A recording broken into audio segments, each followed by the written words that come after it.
नमस्कार, मैं हूं वरुण कुमार और आप देख रहे हैं मनी 9 का खास कार्यक्रम मनी टाइम, जहां हम आपको 9 मिनट में बताते हैं वो खबरें जो डालती हैं आपकी जेब और जिंदगी पर सीधा असर। रूस और यूक्रेन के बीच युद्ध की आशंका से सोना महंगा हो गया है। रूस और यूक्रेन में तनाव बढ़ने के बीच सुरक्षित निवेश के लिए सोने की मांग दुनिया भर में बढ़ गई है और इस वजह से अंतर्राष्ट्रीय बाजार में सोने का भाव उछलकर $1,857 प्रति औंस, जबकि चांदी $23.02 प्रति औंस पर पहुंच गई।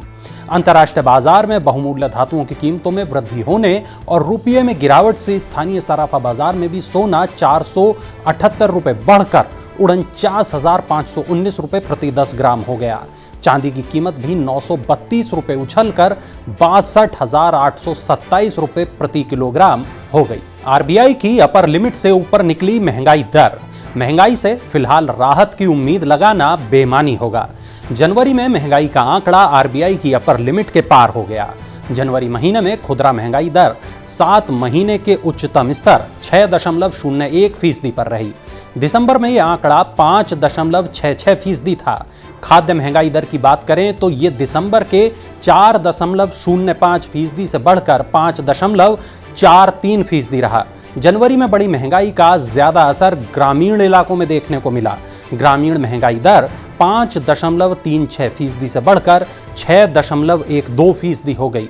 शहरी महंगाई दर 5.90% से बढ़कर 5.91% रही।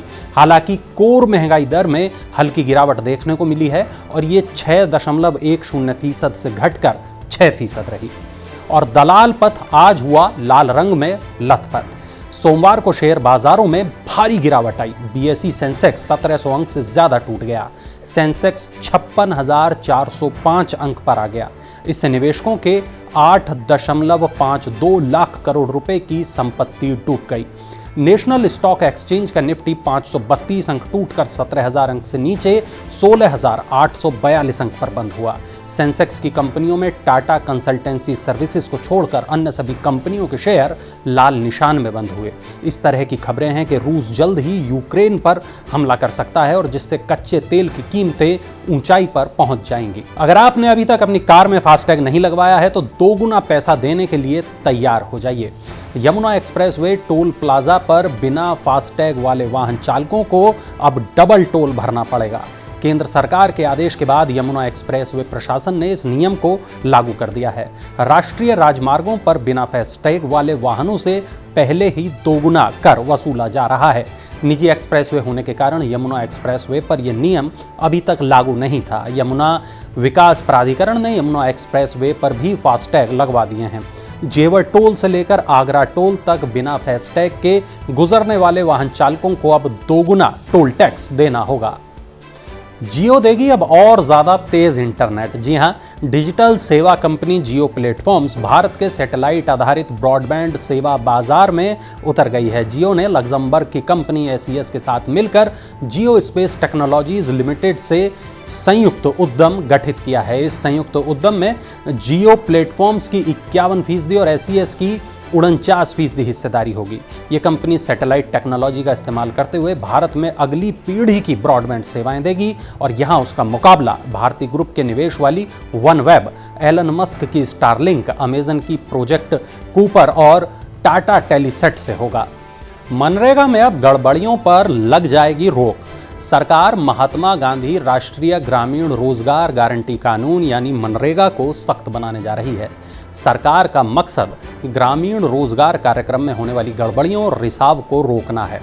केंद्र ने वित्त वर्ष 2022-23 के लिए मनरेगा को 73,000 करोड़ रुपए दिए हैं, जो चालू वित्त वर्ष के संशोधित अनुमान में दिए गए 98,000 करोड़ रुपए से 25% कम है।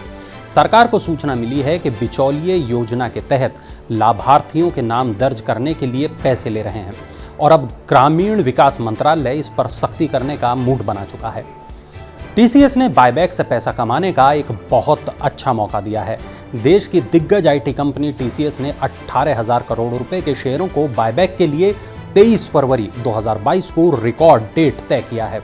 इसका मतलब ये कि इस तारीख तक जिन लोगों के पास कंपनी के शेयर उनके डीमैट अकाउंट में होंगे, वहीं बायबैक में अपने शेयर टेंडर कराने के लिए पात्र होंगे।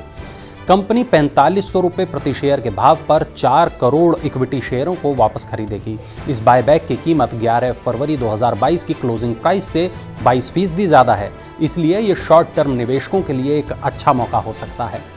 भारत में एसयूवी की दीवानगी को देखकर अमेरिकी कंपनी ला रही है एक 7 सीटर वाहन। जी हाँ, भारत में 7 सीटर एसयूवी की डिमांड बहुत तेज़ी से बढ़ रही है और इसको देखते हुए जीप इंडिया ने अपनी तीसरी एसयूवी जीप मेरिडियन को लॉन्च करने का ऐलान किया है।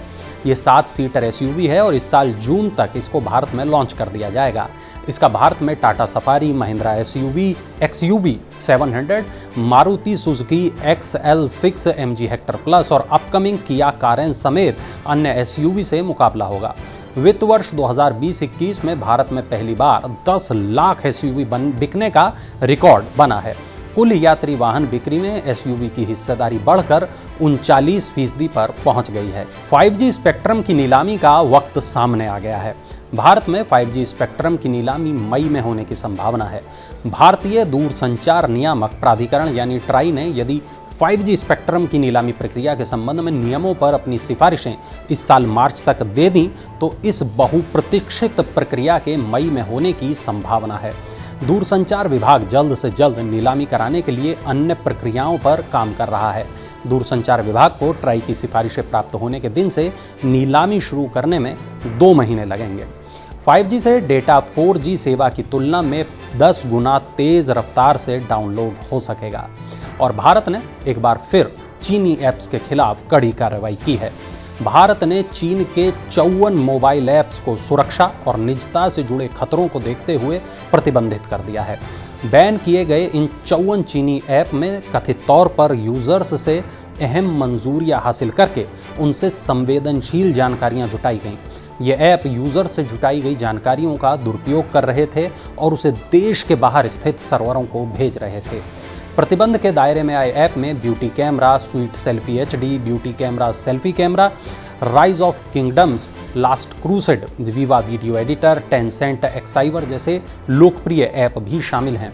इससे पहले 2020 में भी टिकटॉक और यूसी ब्राउज़र जैसे करीब 59 चीनी ऐप्स को प्रतिबंधित कर दिया गया था। और SBI को डूबा कर्ज मिलने की उम्मीद है।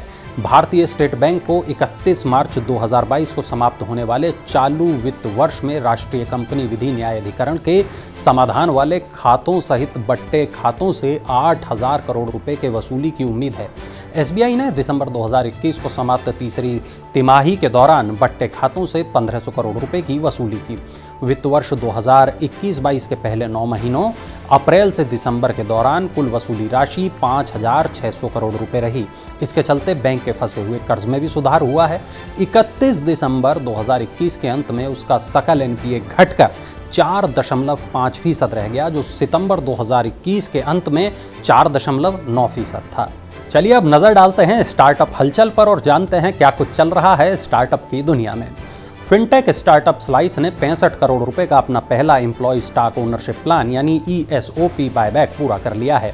टाइगर ग्लोबल के निवेश वाला ये फिनटेक स्टार्टअप फिलहाल युवाओं को ध्यान में रखकर एक वीज़ा कार्ड प्रदान करता है जो ग्राहकों को उनके बिल को 3 किश्तों में पेमेंट करने की इजाज़त देता है।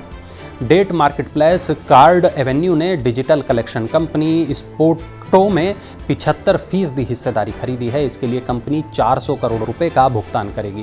कार्ड एवेन्यू प्लेटफॉर्म पर लेंडर्स के लिए डिजिटल कलेक्शन सॉल्यूशन की सुविधा भी मिलेगी। चलिए अब नजर डालते हैं IPO अपडेट्स पर। TVS सप्लाई चेन सॉल्यूशंस ने सेबी के पास IPO के लिए दस्तावेज जमा कराए हैं। कंपनी IPO में 2000 करोड़ रुपए के नए शेयर जारी करेगी। इसके अलावा कंपनी के प्रवर्तक और मौजूदा निवेशक 5.95 करोड़ इक्विटी शेयरों की बिक्री पेशकश लाएंगे। IPO का आकार 5000 करोड़ रुपए है। उमा एक्सपोर्ट को सेबी से IPO के लिए मंजूरी मिल गई है। कंपनी की पूंजी बाजार से 60 करोड़ रुपए जुटाने की योजना है। OFS के तहत प्रमोटर्स अपने इक्विटी शेयर बेचेंगे। एथनिक वियर ब्रांड मान्यवर की पेरेंट कंपनी वेदांत फैशन का शेयर बुधवार को NSE पर लिस्ट होगा। IPO का अपर प्राइस बैंड 866 रुपए है और इस लिहाज से कंपनी का मार्केट कैप करीब 21,000 करोड़ रुपए है। तो ये थी आज की तमाम बड़ी खबरें और चलते चलते देख लीजिए हमारा ये खास इन्फोग्राफिक।